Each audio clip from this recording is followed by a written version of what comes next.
I want just to explain one thing. یہ جو port ہے بیسیکلی یہ موجودہ آئین میں فیڈرل اس میں آتا ہے. 18ویں ترمیم میں ہم نے یہ کہا تھا کہ پورٹ دنیا کی ہر جگہ پہ میونسپل کارپوریشنوں میں ہے, صوبوں کو تو چھوڑے. اس پہ کافی ہمارا جھگڑا چلا. ہمارے ساتھ ایک ایگریمنٹ ہوئی, میں اس فلور کو بتانا چاہتا ہوں, باقی دیں گے نہیں دیں گے, کہ جی آپ لوگ پورٹ کو مت چھیڑیں. گوادر پورٹ کا جہاں تک ہوگا اس کے جو بورڈ ہے اس کی 51% ہم بلوچستان کو دیں گے, اور چیئرمین جو ہے نا بلوچستان کا چیف منسٹر ہوگا, اور یہ جو ٹیکسز ہیں ان کو وہ ریوائز کر سکتے ہیں.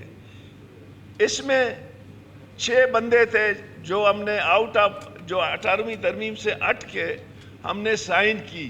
سی ایم صاحب میں آپ کی توجہ چاہتا ہوں سر, ایک امپورٹنٹ وہ ہے, میں آپ اس میں پاکستان پیپلز پارٹی کی رضا ربانی نے سگنیٹری ہے, نوید قمر ہے, خورشید شاہ ہے.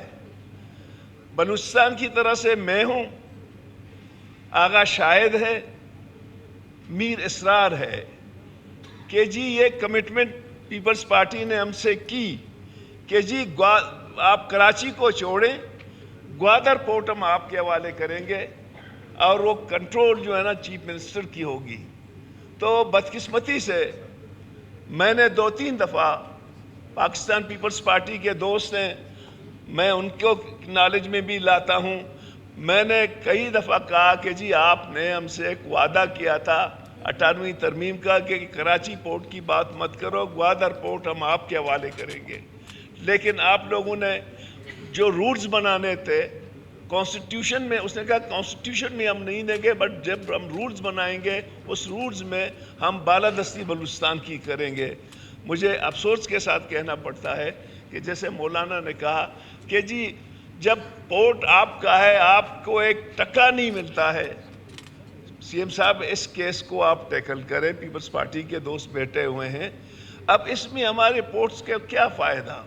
نہ گوادر کو کوئی آمدنی ہے, نہ بلوچستان کو کوئی آمدنی ہے. لے جا رہے ہیں فیڈرل گورنمنٹ, اور ہم تو کہتے ہیں کہ یہ جو نیویگیشنز کو چھوڑ کے پورٹ تو تمام صوبوں کے ہونی چاہیے, اور جس کے سب سے زیادہ بینیفیشریز ہم ہی ہوں گے. تو میری یہ ایک ایکسپلینیشن تھی 18ویں ترمیم کے بارے میں, جو میں نے اس ہاؤس کو بتایا کہ آپ کا ایک قرض فیڈرل گورنمنٹ پہ ہے, وہ مقروض ہے. تو ڈاکٹر صاحب وہ رولز اینڈ ریگولیشنز ڈرافٹ ہوئی یا نہیں ہوئے؟